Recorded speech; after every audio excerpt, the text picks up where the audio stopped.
Hey YouTubers, what's up? It's me, yours truly. I am back to post a quick recent finds video here. I haven't posted anything in a while, but turn this down a little bit. I have picked up a few new things.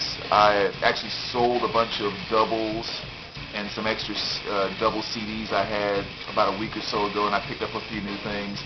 And then over the fourth break, I really didn't have any plans, and I was kind of sitting around thinking, what to do. So I figured, what the heck? So I ended up driving to Cleveland and going to the Rock and Roll Hall of Fame. Spent another day there, and just kind of did a little bit of, hit a few record stores in that area too. So I picked up a few cool things there. Didn't really spend a lot, but it was still picked up a few good things, and it was a good time just to kind of get away from the home and just be around music again. So that was kind of cool. But anyway, I should say, actually, before I actually left, I went to a concert the night that I left, and I just got on the road right after the concert. And the concert was The Sword, and so I got a chance to see them live. That was the third time I think I've seen them. I saw them open twice for Metallica, and they were really good, but this one they were actually headlining. And so that was a pretty cool show. And I got a chance to talk to the guy that was working their t-shirt booth or whatever, and he was a real cool guy, and I brought my albums with me. He was able to let me get my album signed by him. So that's one thing I wanted to share here, was actually kind of that. But first, skipping over things. That's what's playing in the background. Korn, Follow the Leader. Great band, obviously. Very unique band. But as I was saying, I was able to get the album signed by them, and so I wanted to just kind of give you a quick snapshot before I put these up on the wall. This is Warp Riders. As you can see, all four band members. Hope that shows up clearly on there. I got them to sign that one. Then they also signed Gods of the Earth. I won't take it out of the plastic, but you can see the four signatures right there, which is really cool. And then also Age of Winters. They signed, all four of them signed that one as well. So it was cool to kind of get, it's not a huge collection, but all three of my Sword albums signed by the band. And it was really cool too, because they were really kind of kick-back kind of guys. I mean, like even while the openers were on there, they weren't like just totally hiding out backstage the whole time. Like, they would just come out and go to the bar and grab something to drink or whatever and sit there for a second and then go back. So it was just kind of like you just be sitting there and it's like, oh, there's Sword, so it was kind of cool. But it was a really good show, really good band to see live if you haven't seen them before. They have good energy, real heavy sound, and good stuff. But this is another one that I picked up actually at the show, and this is actually kind of a 3-band EP. Canyons, Tegan, and Foreign Theaters. And Foreign Theaters was the band that actually opened for The Sword. And again, kind of some younger guys, not exactly local, but somewhat local. Kind of like some good, not quite death metal, but definitely some heavier stuff. And again, I got a chance to meet all three of those guys, and they signed, side their album here. So again, Foreign Theaters, make sure you check them out. Another band that opened for them was called, oh gosh, what was it? Dream Meadow, I believe was her name. Yeah, Dream Meadows. And they didn't have any of their stuff on vinyl, which I was really disappointed. I think they said they actually had sold out. But any of you guys that are really into, like the heavy psych sound, with like wah pedal, Hendrix type of guitar solos and all that type of stuff. This band was so impressive. So I so wish they would have had some vinyl there for sale. I didn't get a chance to meet them, but just keep that in mind. I'm almost sure it was Dream Meadows. I mean, you talk about just a solid, heavy psychedelic sound. Those guys were awesome. So, but those were basically the two bands I say to open for The Sword. But anyway, move along with some of the pickups here. I got a copy of original issue of Guns N' Roses' Appetite for Destruction band cover. I have the second release cover, but it was nice to find this band cover, which is kind of cool. And then I picked up a few pieces to add to my gospel collection. One of my favorite gospel groups, the Gospel Keynotes.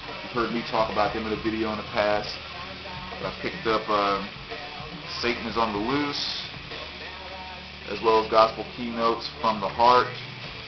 So again, one of my favorite gospel groups, as well as the Mighty Clouds of Joy, Changing Times, which is kind of cool. I really like this album cover too. You know, I mean, like I said, the name of the album is called Changing Times, and you have like this little old, like farmstead type house with these people sitting on the porch, and you know, just kind of old small town living with, you know, the little dog out there. And then it's like showing this complete city and highway structure built around it. You know, it's like representing the changing of times. I don't know. I just thought it was just kind of a cool album cover. So let me just pick all these up. It might be easier this way. And I won't go into a lot of detail on all of these, but we have R.E.M. Another nice pickup. Another Creedence.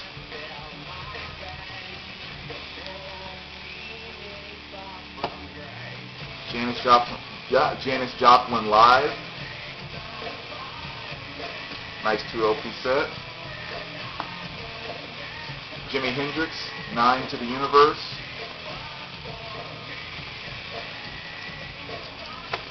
And I finally got the last piece of the Plasmatics I was looking for, which is Metal Priestess.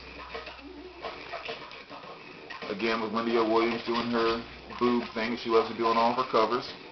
There is a little bit of writing right here, which is kind of disappointing, but overall the cover's in really good shape, and the vinyl is in near mint and almost mint condition, and it is a promo copy as well, so I thought it was worth a pick up even with that little bit of writing there. And then picked up a copy of David Bowie's Hunky Dory. Sorry, I got distracted by that part of Freak on a Leash. I love that. Copy of David Bowie's Hunky Dory. Not in the best of shape. It does have a seam split here at the bottom, but the record's in decent condition, and the guy gave it to me for only $2, so I thought this would be a good copy that'll hold me over until I can get a near mint copy. And I picked up This Will Destroy You. This is their newer release, kind of against some post-rock type stuff. I asked the guy if he had heard it. He said it was pretty much like their old stuff, but it wasn't quite as heavy. It was a little more mellow. So we'll have to check it out and see what it's like. But it's a limited edition of only 1,000 copies. Information Society. You know, they had that hit back in 88. You know, What's on Your Mind? Pure Energy. Velvet Revolver. It has the song Slither on that one. This is one I'm not quite sure about yet, actually. It was on sale for only, I think, like $4 or $5. But it's like Supreme Court Space or something like that. And again, I'm not 100% sure even what it's like yet, but I mean, the cover obviously really kind of caught my eye. It was kind of funky and out there. And I thought, you know, $5, I'll give it a try and see what it's like. So I'll have to let you know kind of what that album ends up sounding like. March Violets, Turn to the Sky, 12-inch. Really happy to find that one too. One of my favorite songs from the Some Kind of Wonderful soundtrack. And this is Suffer, Rammer, or Ram or Suffer I should say. Just kind of a 4 EP LP, just some more good metal. Temptations, Wish It Would Rain. That one. Then I picked up the new Boars. This is some of the stuff that I traded in and bought at my local store. I sold some stuff there, then got this. So that's the new Boars. Warriors, come out to play. A classic movie right there. It's got the Warriors soundtrack. And I know I just showed my Aerosmith collection a little while ago, but here's a couple of additions I added to it. Aerosmith Live. And then I also picked up Done with Mirrors. Not my favorite album by them, but, you know, okay. And then I picked up Black Mountain. Some more of the stuff that I traded some stuff in for. Fast Away, Trick or Treat. You know, they were a good band there. Then some more good cheesy 80s stuff, El DeBarge in a special way. I mean, gosh, you don't get no more 80s than that. Look at just the hairstyles and everything. I mean, it's but I love DeBarge. And I picked up the single, Joan Armatrading, The Shouting Stage. Really good song there. One of the better pictures of her too, because most of her pictures don't do her justice, and she always looks kind of funky, but she actually looks halfway decent in that picture. And then this funny thing I picked out of a dollar bin, which I had to show you. I saw it, and of course I had to look at it and go, I gotta see what this is about. This is Sugar Front. And I started laughing at it and everything, and I was gonna listen to it, but then when I looked at the back and I saw produced by Roger Troutman, and any of you guys who are really into funk and R&B, you know that Roger Troutman was the leader of Roger and Zapp, who wrote some of the funkiest tracks ever laid down in the history of music. I mean, they wrote more Bounce to the Ounce. That in and of itself says enough. But so once I saw that, I was like, wait a minute, if Roger had his hands, I got to check this out. And sure enough, the cover doesn't quite do it justice. I mean, everything looks so goofy and funky and out there, but there really is kind of some Zapp type funk that's inside this album. So anyway, I picked it up, but that definitely has to go down as one of my cheesiest album covers. But anyway, so those are the things that I picked up over the past week or two. I said the signed things were cool. Oh, there was one other thing I was going to share too. I should have mentioned it earlier when I was talking about the Rock and Roll Hall of Fame, because each time I go there, there's usually always kind of one thing or one moment that just really kind of grabs me.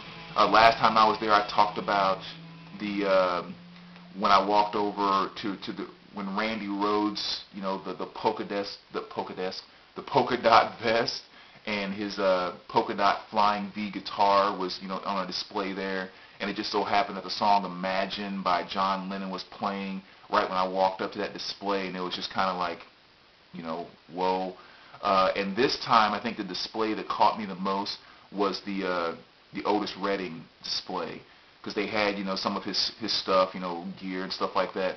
But then, as creepy as it was, they also had chunks of his plane that was recovered from the wreckage, and the part they had displaying there was the part on the plane that was in two pieces that said Otis, and then they had the part that said Redding, and it was just, like I said, the outer shell of the plane, and it was all banged up, and I mean, it was like a plane that had been in a wreck. And that was probably my my creepiest, like I did with Randy Rhoads that time, like that oh my God type moment, just sitting there and looking at some of the plane wreckage with Otis Redding's name written on the side, and just seeing the just the crushed up metal and some of the rusting out on the edges, and just just all that stuff. That was just kind of, I remember as I was standing there watching, a number of people kind of came by, and that's kind of what everyone was just would make some type of comment when they passed, like oh my gosh, or that's incredible, or just kind of made you a real part of the moment there for a second. And there was also a really cool piece where there was an old couch that used to be in Jimi Hendrix's father's house, where his dad had wrote some stuff and talked about how he had played on that couch all the time, and how much he rehearsed there, and that's just like where he spent most of his time. And so you could see how it was always kind of nasty, not nasty, but it was very worn and all that type of stuff. And again, you just sit there and just think, man, that's where Jimmy sat, and just like right there, that's where so much of his genius was developed. And I don't know, it is something amazing when you come into contact with that stuff, and it's just kind of like all of a sudden Hendrix and Otis is not just some far off thing that happened years and years ago where you're listening to a reproduced recording now, but it's like at some point in your life you actually became in direct contact physically with their existence. I don't know, maybe I'm getting too way off in there, but it was just a real moving thing to see that Otis display or whatever. So even though I'm still pissed off at them, I was so pissed I forgot to take my Kiss t-shirt too, because I told myself, so when I go there, I'm going to make sure that I wear my Kiss t-shirt, just kind of my little individual protest for them not being in the Hall of Fame, and I forgot the dang shirt at home. I cannot believe that. But anyway, there you go, YouTubers. That's some new stuff. And now that I'm kind of back in town and getting settled back in, I'm going to work on getting some video responses to a couple of threads that are floating out there that I haven't gotten back to yet. And as always, good to chat with you guys, and I'll talk to you soon.